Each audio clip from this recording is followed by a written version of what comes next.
All right, well, first of all, thank you so much for taking the time to watch this video. I'd like to give just a very short introduction to me before we hand over to the excitement for today. I grew up on a drop zone, watching my parents jump, and in 1979, I made my first jump. I've now got over 34,000 jumps and a collection of medals to go with it. And that makes me an expert in only one thing, and that's skydiving. Either doing it or teaching it, that's pretty much what I do. But I want to keep doing this sport. I'm still pretty crazy about it, but it has a seriously negative impact on the planet. So I figured that I should start looking at ways to future-proof it.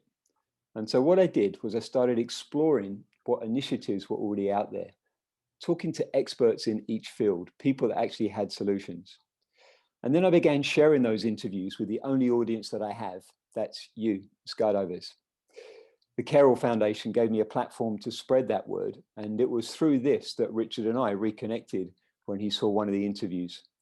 I think it was the one about the electric caravan, if I'm not mistaken. Yep. So Richard and I, we first met on a drop zone in 1986 in UK, in Headcorn. And we've just reconnected. It's been really good to do so. So who is Richard Birt? Well, Captain Richard Birt has been a firefighter for over 30 years. He's the founder of Solar and Fire Education, or SAFE, which provides free training for firefighters and how to safely mitigate a fire incident involving solar and battery storage systems.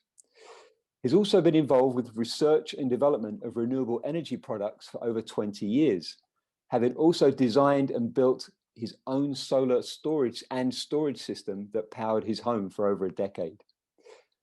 Now, after the devastation caused by Hurricane Maria, he spearheaded a disaster relief effort in Puerto Rico. This mission resulted in 15 solar and battery microgrids being installed on strategically placed fire stations across the island to keep the emergency services operational and saving lives after the complete failure of the electrical grid. Now, for this, he was awarded the Medal of Honor from his department in 2018. He continues his disaster relief work as a technical advisor for the nonprofits Solar Responders and Empowered by Light. Richard has just retired, but plans to continue offering his free SAFE program to firefighters across the country, and is also working hard towards his goal of installing resilient renewable energy on every critical emergency response facility across the USA. Quite some goal. Richard, you are normally talking to politicians, power companies, firefighters, their families, or more recently, Stanford University. Now, that's either as a trainer or spreading the word about resilience and renewable energy. And we're now talking to a group of skydivers. How come, I ask myself? Well, we were chatting the other day and you brought up this story that you'd seen about Dan BC running to stop someone who's just about to get on an aircraft at Paris Valley. Now, he stopped the guy because he was running to the plane, which first of all, young guy, not so many jumps. Let's just check his gear before he gets on the plane. Dan had a look at his gear, realized that there was a lot of things wrong with the gear. He sent the plane off, sat the guy down, and gave him a long chat about priorities. Now, why are we running for an aeroplane, first of all? I mean, our minds are totally attuned to that, right? If the props are turning, the money's burning. And maybe there's a different way to start looking at our energy sources. And, maybe it's time to change the conversation. What do you say, Richard? Yeah, thanks, Pete. Thanks for the great intro. And it's great to reconnect. Like you said, I have some passions in life. Skydiving is one of them. Firefighting, saving lives is another, but renewable energy is another. And I've really wanted to dig into this subject in the skydiving world because, like you said, I've talked to politicians, I've talked to firefighters, I've saved a lot of lives with renewable energy. But I think there's a space here within the skydiving world where we can use this new technology. It's just a new form of technology. And what's happened is we've stayed where we are with a lot of technology. And we're comfortable with a certain technology and we're comfortable with electrons moving across power lines. And that's how we've done it. There's a change happened. And we need to find that change and develop that change and talk about how a resilient drop zone using a newer technology can benefit skydiving, can benefit humanity, can benefit the environment. They're all pluses here with using new technology. Think where skydiving's gone. I remember using a C9 sleeve deployment freefall rig. Yeah. Okay, Yeah. where we are now. Mm-hmm. Electricity moving around has not changed for 100 years. My point is this: there is new technology out there. Let's use it. We're using it everywhere else. An automatic opening device. We look at the technology that's gone into that. Look at the technology that's gone into material on parachutes. And you're on the leading front of that. That has changed. But the electricity that runs the drop zone has not changed for 100 years. So we'll have a discussion about how can we change that? And it's connected to safety, like the young man running to that plane and the idea of what is the basis if the props turning, money's burning. That everybody knows in the skydiving world, that's where it starts. And we've got a solution to this, and we just got to adapt it. It's fun, and it's a brilliant solution where everybody wins. So let's discuss this. Let's dig into this renewable energies. So we're going to talk about how do we power skydiving to make it cheaper, to make it more resilient, to make it more available to citizens, and safer, and how it gets to people, how it gets to drop zones across the world is being affected by climate change. It's being affected by major events caused by climate change. This is just the map of the United States in 2018. Being part of the disaster relief program and understanding this, you have interruptions in electricities for different reasons. And so I want to talk about that interruption and that building of resiliency at a drop zone. So number one, the rates are incredibly high at Paris Valley, incredibly high. And I want to concentrate on one drop zone just to give an idea, because if I spread too much, I can talk about different drop zones. But this idea we're talking about, we can duplicate this across the world. So they have a wind tunnel on site too. So it's a great example. If we can create an energy on the drop zone that is produced on the drop zone, that is stored on the drop zone, that is used on the drop zone, we're now creating a resiliency, not just for that drop zone, but for a community. When they hold a nationals there, the whole city wins. The city of Paris wins. Hotels, restaurants, all of us commuting there to do what we love. Now, if you build this resilient power, that's different than how the power is delivered now. What you're doing is producing a resilient hub right there at Paris for the city of Paris. And the amount of change you can produce with just how you produce an electron and where you store it and where you use it is astronomical. What do you think so far? I mean, do you think there's an appetite for that in the skydiving world? I had a meeting with a bunch of British skydivers the other day. There were some drop zone owners, some instructors there, and they were interested. I told them about your microgrid strategy, and they were interested. So yes, I believe there is an appetite, and if not, there should be. This is where it's critical to understand an electron keeps you safe, just like in the emergency service as well. If the power goes down, you can't run that operation. And you're talking about people jumping out of an airplane at 13,000 feet. This isn't someone playing croquet or lacrosse on a field where the lights go out. So when you start saying there's not enough electricity in the grid system to support electric cars and infrastructure, what you have to do is you have to start branching out. It's a bit like when you plan to do a big way at a drop zone. Do you just use your planes? No, you call other drop zones. Can you send a couple of otters, a Skyvan? The idea is to start building an infrastructure that can support whatever you're doing. Yeah, I mean, we're looking at possibly having electric aircraft soon as well. So that's only going to overload the system even more. Exactly, that idea of an electric aircraft where the fuel, again, think of the safety applications. Think of how many crashes have happened in planes because of contaminated fuel. With an electron, it's a completely different, it's paradigm shift on fuel, storing fuel, using fuel. Safety is the number one thing. That's how you've been able to stay in the sport for as long as that's why I've been a firefighter for 30 years and still sitting in safety. Now, you add all that together, that monetary value is connected to safety. Like any skydiver will know, if the props are turning, cash is burning. Think about a Tesla. Think about a Chevy Volt. Think about any electric car, any electric generator. You can start and stop electricity and it doesn't have the same effects. So that whole idea of changing the flow of how we jump is connected to the electron. That these power shutoffs aren't happening once a year, twice a year. This is happening on a regular basis. So this is going to affect the drop zones. This is going to affect people coming to the drop zones. We have to come up with a solution. We see the problem and it's coming at us like a freight train. Mm-hmm. What do we do? How do you teach canopy avoidance? You see it coming. Do you just sit there and go, oh, well, I'm done? So we've got to start thinking on skydiving terms with electricity, and we can start being proactive. Mm-hmm. And then as a group, if everybody's taking their own responsibility, you build this synergistic idea where everybody's moving and everybody's safe. That's how a big wave works. What can we do on a drop zone? Like, we can talk all this fluff about saving the planet and saving skydivers money and safety, but how do we do it? Great scenario in Paris Valley. The sun comes up. You have solar panels.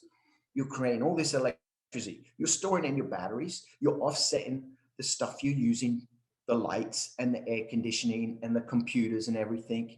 And you're running the bomb shelter and you're running a normal day using your electrons, but you're also storing electrons away in the battery.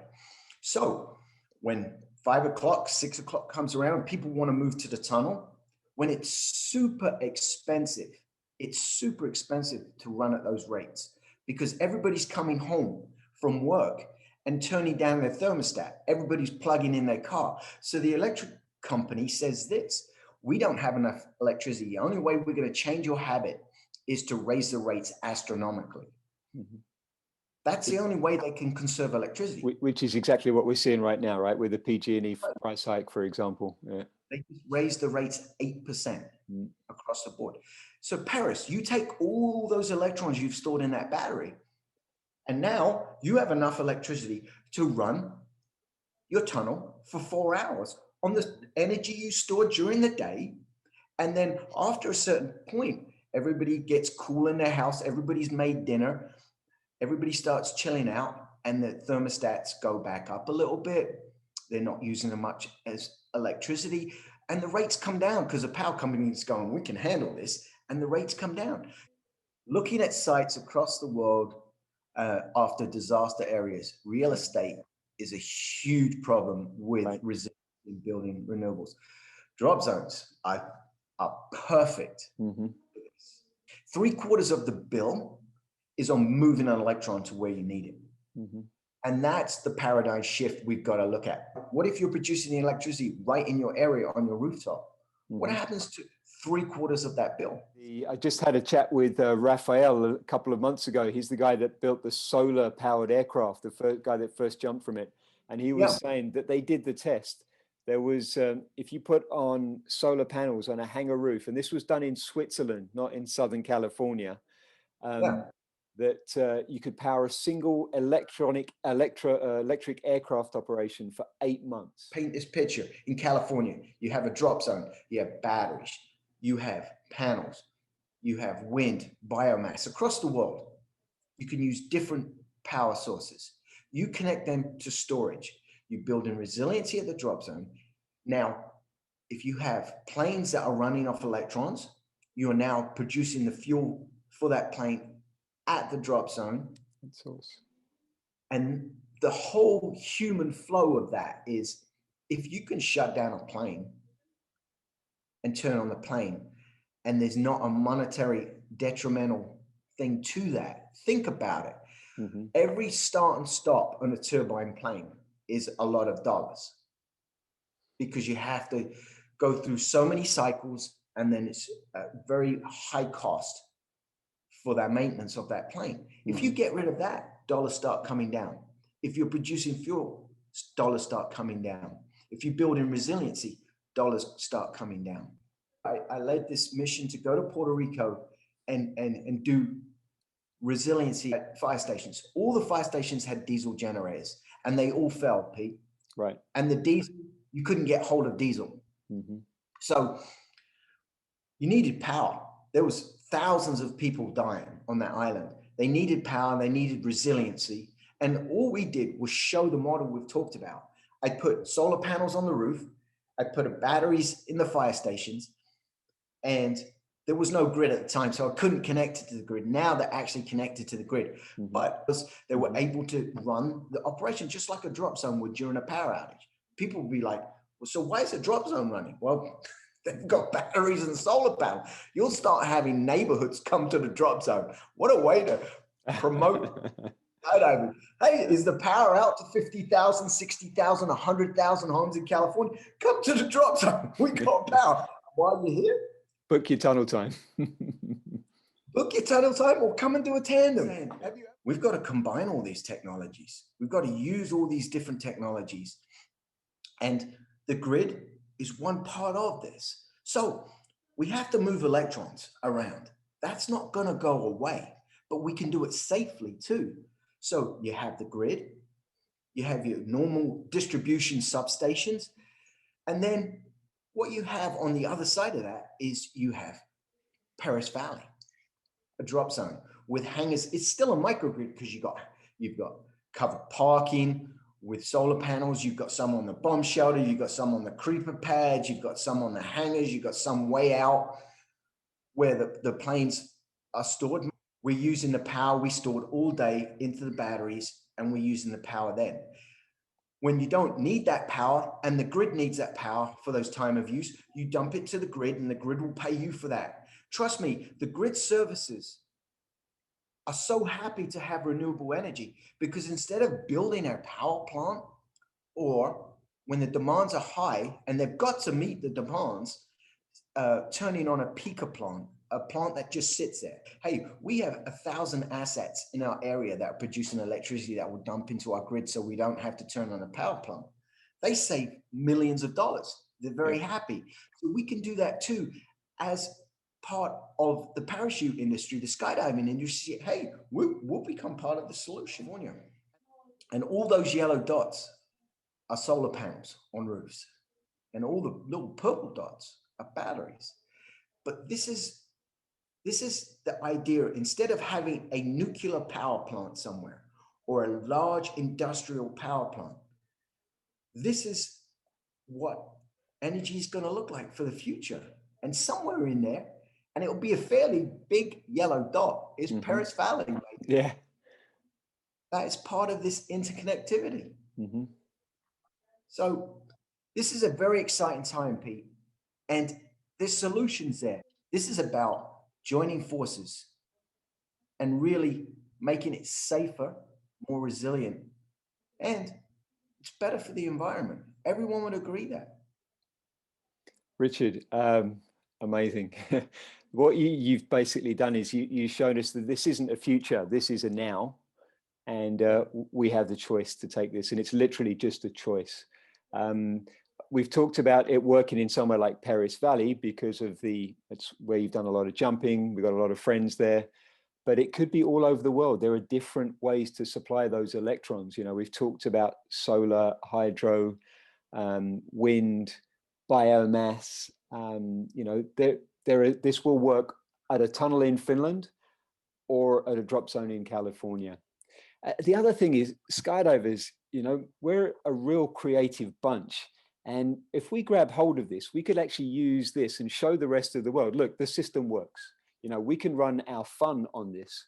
Why can't you run your daily procedure on this? And so many benefits as well. Yeah, you've basically built us a drop zone of the future, Richard. Anything else you'd like to say?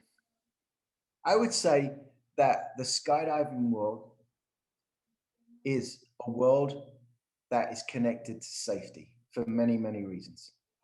And safety is the number one thing. Mhm. And so whether it's monetary, whether it's gear checks, whether it's technology, we're always driving for safety. And I think connecting the electron to safety in our world, it will resonate. And the skydiving world is poised to do this. I think we've got all the ingredients. Yeah. Everything's there.